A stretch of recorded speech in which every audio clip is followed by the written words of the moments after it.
Bonjour à toutes et à tous, très heureux de vous retrouver. On va faire notre petit point ce matin, crypto et indices, il y a pas mal de choses à dire. Je vais essayer de faire ça de manière assez concise. On commence par les cryptos ce matin pour changer un petit peu. C'est toujours un petit l'Eldorado. Alors IOTA ce matin s'envole au-dessus des 1 $, c'est fantastique. Maintenant il y avait de la place sur celui-là, il y avait clairement de la place. Donc on va essayer de regarder un petit peu tout ça de plus près.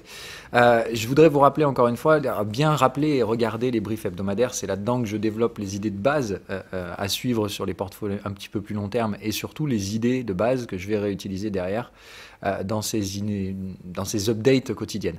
Donc là, clairement, l'idée qu'il faut reprendre, et j'espère que vous l'aviez déjà comprise parce que je ne vais pas pouvoir re-rentrer dans le détail, c'est bien ces sous-secteurs, on va dire, de la crypto, Bitcoin étant très largement en tendance sur sa demande d'aspect refuge, l'or digital, Ethereum étant en anticipation de la tendance à venir sur l'utilisation de son réseau EVM, et derrière, grosse question aujourd'hui pour moi, d'un secteur intermédiaire qui est toujours bloqué, qui est celui, on va dire, des autres blockchains propriétaires, celles qui ont été inventées il y a quelques années, mises en service, elles sont déjà fonctionnelles, il y a déjà des demandes, et on va dire ce ne sont pas des concurrents d'Ethereum direct, mais plutôt ici, soit des marchés qui proposent des technologies différentes, plus adaptées à certains secteurs, ou carrément des effets de niche pour certains. Et dans un troisième temps, on a dit donc ces sub-alts, enfin quatrième temps du coup, ces sub-alts qui sont un peu tout ce qui reste derrière et tout ce qui sont des sous-produits de blockchain entre guillemets, qui viennent se greffer à cet écosystème. Alors là, évidemment, on y voit tout et n'importe quoi. Tout ce qui est venture capitaliste de nouveaux projets qui viennent d'arriver et qui vont révolutionner le futur, etc. Et en fait, c'est bullshit, c'est du white paper. Bref, on retrouve un peu cet effet Eldorado, bulle spéculative type 2018. Mais aussi là-dedans, évidemment, bien entendu, de bons projets. Il n'y a pas que de la merde. Et puis rappelez-vous, encore une fois, à l'époque, 2018, tout le monde s'enflammait pour des produits qu'aujourd'hui, tout le monde s'arrache de nouveau. Donc, c'est pas non plus vide de sens à chaque fois, mais on est bien sur deux cycles d'investissement différents qui se chevauchent aujourd'hui. On a du venture capital, donc du capital risque en français, sur pas mal de nouveaux projets qui viennent se greffer à cet écosystème blockchain très demandé en ce moment. Évidemment, il y a là-dedans tout le schéma habituel de l'arnaqueur, etc., qui vient profiter du momentum et des gens un peu trop crédules. Et il y a quand même, donc au milieu de tout ça, quand même de bons projets. Donc eux, on voit bien que les crypto others, c'est clairement, pour ma part, aujourd'hui, revenu en mode bulle comme 2018, ça va se péter la tronche derrière, comme la suite, mais encore une fois, comprendre que là, c'est le marché sous forme d'indice qui va se péter la gueule, parce qu'il y a probablement là-dedans 80% de projets de merde qui ne retrouveront pas derrière de valeur avant un bon moment, c'est-à-dire qu'il faudra faire baisser leur prix assez significativement. Mais il y a des bonnes choses là-dedans, ce qui fait que si vous vous imaginez qu'un truc comme ça va vraiment faire ça, c'est quasiment très peu probable. Par contre, est-ce que ce truc-là fera un machin comme ça, c'est-à-dire revenir par là et se stabiliser? Ici, de bons projets rebondissent, des projets de merde meurent, et vraiment, en fait, un peu comme ce que certains appelaient sur les indices le K-shaped recovery. C'est de dire vraiment ici, on a des trucs qui meurent et qui réellement font le pump and dump comme à l'époque, et vous avez ici des projets qui vont se maintenir, voire évidemment se recapitaliser doucement. Et ça, c'est très intéressant parce que comprendre que sur ce monde-là, c'est la prochaine dichotomie qu'il faudra arriver à faire, courant 2021, c'est post-consolidation, il faut attendre que ça se mette en place, là, pas chercher le sommet sur une bulle, ça sert à rien. Mais bien de comprendre qu'ici, ça attire beaucoup de capitaux, mais il y aura à la fois des bons investissements et des trucs complètement pourris. Et ça, c'est un travail qu'il faudra apprendre à faire, pas tout de suite, mais au courant de l'année. Gardez ça donc à l'esprit. Après, donc je vous ai dit, j'ai essayé de trouver une forme d'indice qui représente l'intermédiaire, c'est-à-dire cette espèce de, comme je dis, blockchain propriétaire, déjà fonctionnel, qui ont de l'historique, etc. On voit bien qu'ici, c'est beaucoup moins intéressant.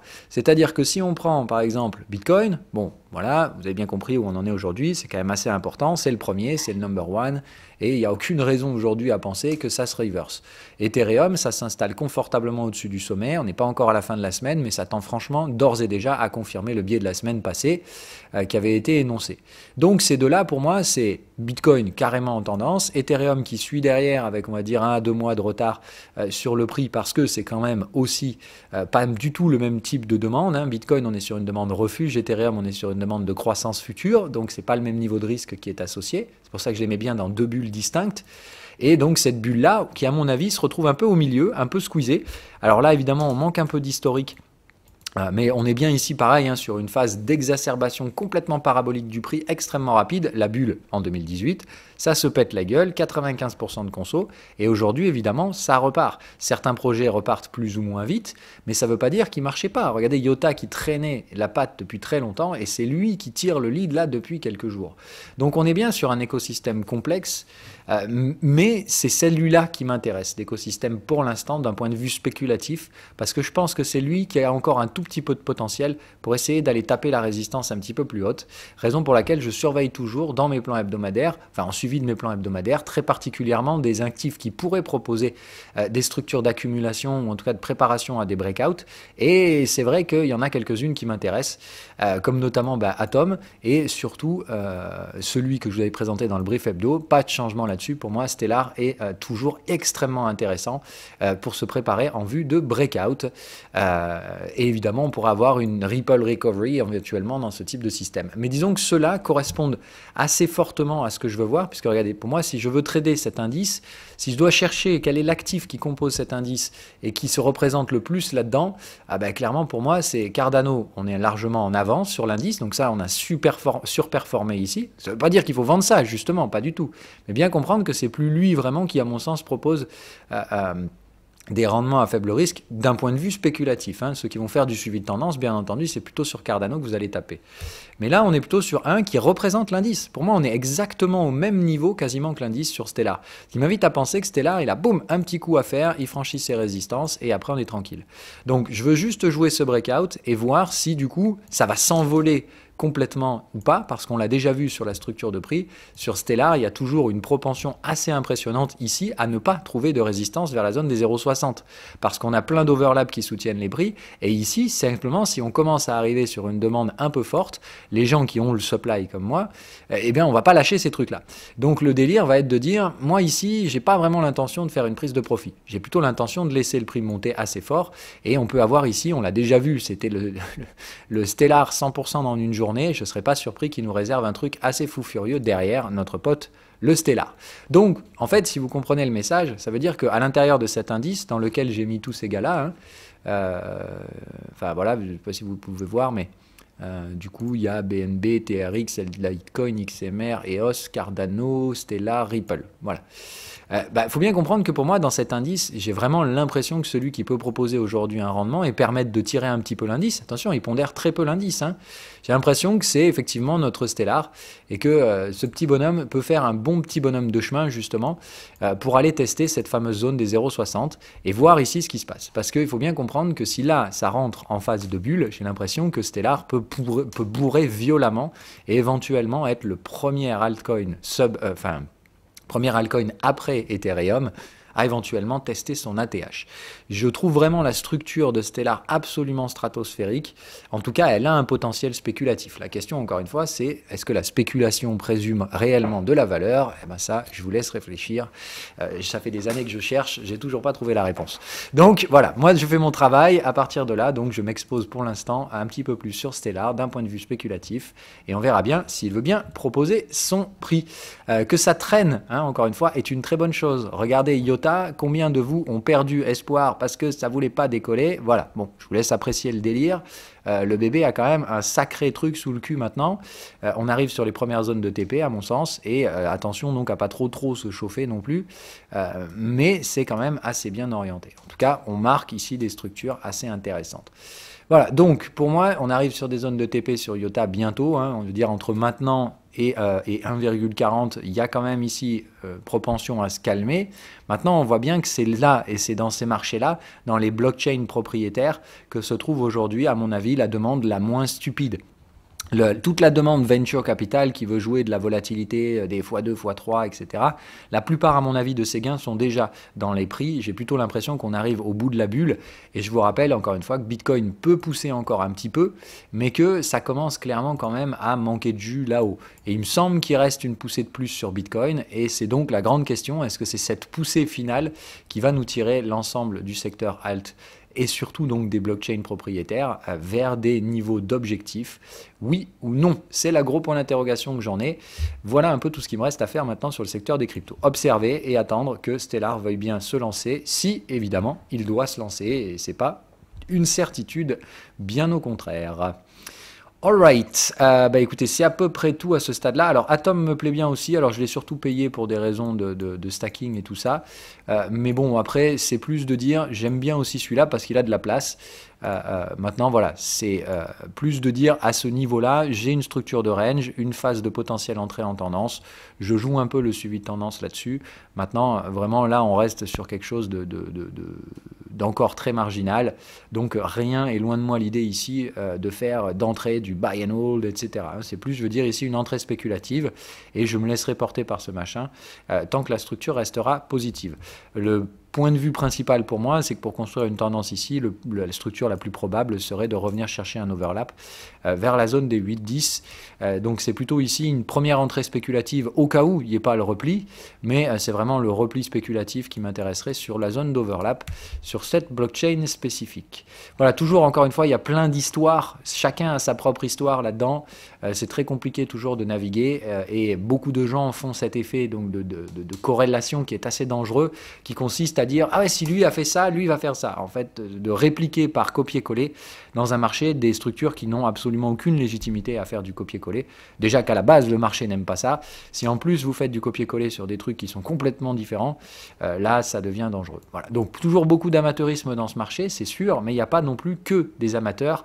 Loin de moi l'idée d'y penser. Et hier, par exemple, c'est notre cher ami Taylor qui est allé chercher ses zones d'objectifs, les a même un petit peu dépassés. Bon, on voit par contre la zone de valeur a du mal à passer au-dessus des 54 pour l'instant, mais ça reste à mon avis un beau projet. Là, la structure prix-volume est très très intéressante. On voit bien qu'ici ce ne sont pas des petits particuliers qui se sont mis là-dedans. Alors il y en a évidemment dans le paquet, hein, mais on voit bien qu'ici la gestion de la liquidité est très intéressante par rapport à la volatilité intraday. On a vraiment un lien prix-volume très intéressant là-dessus. Les niveaux de retracement sur lesquels nous sommes ne sont pas des niveaux d'entrée, absolument pas. Mais par contre, attention donc à surveiller ici. Moi, pour ma part, j'hésiterai pas à renforcer assez solidement cette blockchain si elle devait se replier vers la zone des 32. Elle également, hein, tout comme évidemment Atom, venir chercher des overlaps. On est toujours ici hein, sur des blockchains qui ont de l'historique, mais qui n'ont pas fait, qui n'ont pas tradé ces coins pour l'instant. Donc il y a eu du venture capital par avance. Hein, ce sont des blockchains fonctionnels aujourd'hui. Donc on a quelques cas de figure comme ça où on n'a pas d'historique. Hein. Atom, c'est la même chose, ça a été lancé il y a plusieurs années. Donc moi, je m'investis aujourd'hui sur du capital investissement, c'est-à-dire des blockchains et des projets qui sont en cours et qui ont été créés il y a de ça déjà plusieurs années.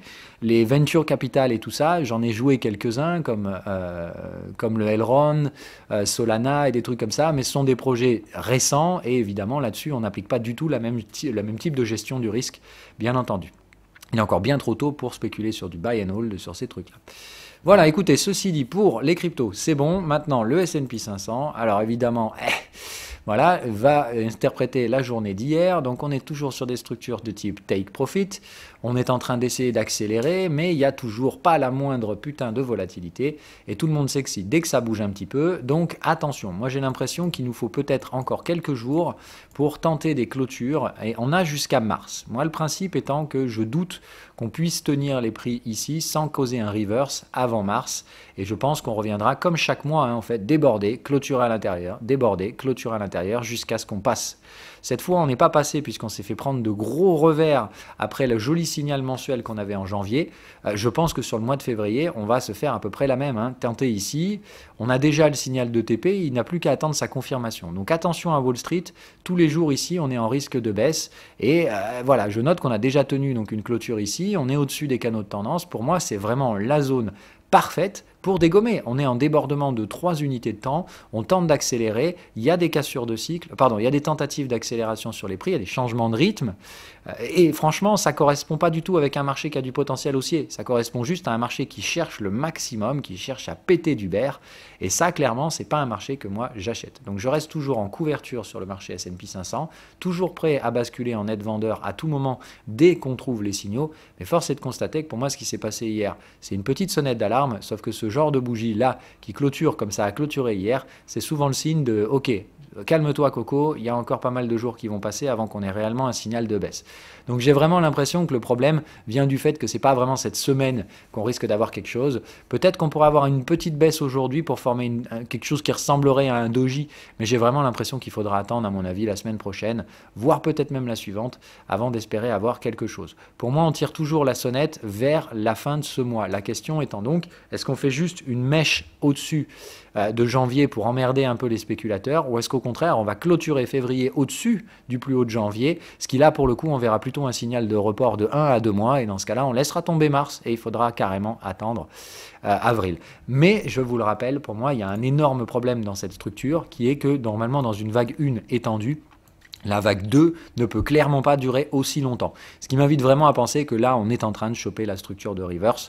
On a tenté quand même ici de sortir d'un squeeze. On a piégé du vendeur, mais à mon avis, c'est juste on piège et on va se manger une grosse mandale directionnelle de quelques pourcentages. À mon avis, on va se faire un moins 10 en 2 jours, ce sera plié. Ça va bien marquer les esprits. Je m'attends vraiment à ce type de reverse où une grosse journée va bien marquer fort les esprits. On a tout le contexte anxiogène pour l'instant pour le faire, mais on a à côté de ça, comme je vous dis, ce monde parallèle financier dans lequel on vit, où tous les jours on est scotché aux déclarations de banquiers centraux toujours plus accommodants. À côté de ça, on a des politiciens toujours plus inquiets. Bref, c'est incroyable. C'est vraiment en ce moment le calme, un calme furieux sur les indices. Et alors que, évidemment, à l'intérieur des indices se passe tout un tas de trucs. La volatilité, elle est clairement là sur les actions en elles-mêmes, mais on ne la voit pas transparaître quand on agglomère ce paquet d'actions. Voilà. Donc, à mon avis, quelque chose se profile. On est toujours ici sur des reverse, donc que les expérimenter. Les autres, s'il vous plaît, vous attendez. Et même si on devait le faire en 2 jours, c'est-à-dire sans repli, sans proposer de troisième borne, etc., est-ce que réellement vous avez besoin de chercher à profiter de ce mouvement? Il faut comprendre qu'il y a un creux de liquidité de près de 10%, mais que les supports ici restent quand même, à mon sens, cette année, la stratégie la plus intéressante à mettre à profit. De dire, si ça tombe, on aura des discounts sur certaines valeurs. Essayez toujours d'avoir une liste de valeurs sur lesquelles vous voulez vous investir. Le but n'étant pas d'acheter toutes les daubes qui tombent fort, bien au contraire, mais d'essayer de cibler soit un ou deux secteurs plus que les autres, mais surtout de cibler des projets. Essayez de chercher des actions qui vous intéressent, etc. Essayez d'essayer de profiter de la volatilité globale de ces mouvements de marché assez swing pour essayer de voir si ces actions-là peuvent pas proposer une baisse de prix intéressante pour se positionner. Mais attention à ne pas acheter les trucs qui baissent fort en vous disant « Ah, ça baisse fort, donc les prix sont plus attractifs ». Les trucs qui vont baisser fort sont les daubes. Voilà, ok. Et rappelez-vous que, à mon sens, il y a 2 swings cette année. Le premier qui risque d'être assez brutal ici parce qu'on fait tellement les cons avec la volatilité qu'on va s'en prendre une. Mais à mon avis, une fois que celui-là est passé, c'est revers bottom, retour to the moon. Et vu la longueur du truc, à mon avis, c'est là derrière où ça nous tirera jusque dans l'été, où un deuxième, à mon avis, gros swing, beaucoup plus global et généralisé, risque de se mettre en place. Et où là, à mon avis, même les bons dossiers risquent de se prendre des baisses assez intéressantes pour des stratégies d'investissement. Voilà, donc toujours pour vous rappeler le plan global, en intraday, on a des premiers signaux, on attend toujours la validation par les prix, c'est-à-dire le déclenchement d'un mouvement vendeur digne de ce nom, capable de tenir. Et si je regarde à court terme, eh ben effectivement, ce matin, je me pose la question d'est-ce qu'on ne va pas chercher une jolie troisième borne de range. En tout cas, j'aime bien le repli baissier qu'il y a eu l'autre jour. J'aime pas du tout cette structure, là également, de type vague 1 étendue, où on aurait un petit truc comme ça, où là, ça fait un peu n'importe quoi. Je reste toujours, faites attention. À mon avis, ici, il y a une troisième borne à tenter, pour ceux qui évidemment connaissent la stratégie. Vous savez également qu'ici, il y a quand même un fort risque que cette troisième borne soit une troisième borne dans le pullback. Donc faites quand même attention à le squeeze de la troisième borne de range qui est une probabilité assez significative ici. Donc très petite taille de position, mais respectez votre stratégie. Il y a bien une troisième borne, essayez de la trader si vous la voyez. Évidemment, n'ayez pas peur de prendre les stop loss si jamais la troisième borne se fait squeezer. Dans ce cas-là, ça nous donnera par contre une zone de vente à nous pour les expérimenter avec une très bonne gestion du risque. Voilà un petit peu où on en est pour l'instant. Et sur le reste du marché, le Forex, que vous dire, j'ai pas regardé. Je vais regarder en direct. Alors toujours le WTI qui me pète les couilles, mais lui, à mon avis, il va nous faire justement un moins 5 d'un coup, et c'est ça qui risque de déclencher une panique sur le marché action. Silver et Gold, ça reste toujours un peu à l'équilibre. On danse, encore une fois, en eau trouble. C'est ni haussier ni baissier, mais j'ai pas vraiment envie de jouer des positionnements spéculatifs pour l'instant. Et côté Forex, la UDNZD, il se reprend bien mon petit. Ah bah oui, c'est pas mal. On a un beau V-shape, ça c'est cool. Ouais, c'est vraiment pas mal du tout. Ok, donc c'est plutôt pas mal. On se situe dans un truc plutôt en lien avec les attentes. L'USD Yen, ça a bien chuté. Je me pose donc la question et la nature de ce truc-là. Est-ce que tout simplement, consolidation dans un mouvement bear et ça va repartir au sud, ou constitution d'un petit range pour naviguer en eau trouble autour de la moyenne avant de réattaquer probablement quand même plus au sud qu'au nord? Je me pose là encore une fois la question. Je suis très attentif à l'USD Yen en ce moment, mais pour l'instant, pas grand-chose à se mettre sous la dent. Les rebonds de volatilité, ça reste toujours une thématique possible. Pour moi, passer sous les 20, c'est une hérésie. Dans un contexte de récession, c'est quand même une folie furieuse d'aller passer sous les 20 à la volate. Donc, qui sait pourquoi, mais peut-être qu'on a un marché qui veut systématiquement revenir taper les 20, mais qui n'arrivera jamais à passer dessous. Et on fera qu'osciller entre 20 et des pics de volate entre 40 et 60, selon on va dire entre 35 et 60, selon l'intensité du pic de volatilité. Ma part restant toujours plutôt favorable à des pics de volatilité grandissants plus que l'inverse cette année. Sur deux shoots, en gros un premier shoot qui marque bien le pas et puis un deuxième assez stratosphérique qui je pense lui arrivera largement dans la zone des 60, 70, 80 et après terminé pour ma part, on aura je pense flushé les risques de cette année pour, si tout tient comme ça, essayer de réamorcer un semblant de bull market dans les années suivantes. Quand je parle de semblant, je vous rappelle toujours que pour ma part, ça reste que la structure la plus probable en mensuel, c'est vraiment d'aller faire gugus là-dedans. C'est-à-dire, on se fait un truc comme ça, derrière on se reprend, peut-être qu'on ira faire un sommet, peut-être pas, mais bref, derrière on sera bloqué, rappelez-vous, par la valeur mensuelle. Ce qui fait que dans tous les cas, on va devoir ranger. Après, soit ranger en faisant quand même des petits sommets historiques pour se chauffer, soit ranger sans plus jamais de faire de sommet historique, mais on est bloqué en termes de valeur pour 4 ans. Voilà. Ça, c'est le message que j'essaie de vous rappeler parce qu'il est hyper important pour vos gestions de portefeuille. J'en vois plein des gens aujourd'hui investir pour 5 à 10 ans. Putain, déjà, on ne sait pas voir à plus de 4 ans là. Il faut se poser la question de dire si de ce range qu'on va former pendant 4 ans, on risque pas de faire éclater la bulle de crédit déjà. Donc, va falloir essayer de rester assez prudent sur les investissements en actions. Allez, pas de message permabère, etc., etc. On a fait un tour un peu global ce matin, ça suffit. Voilà.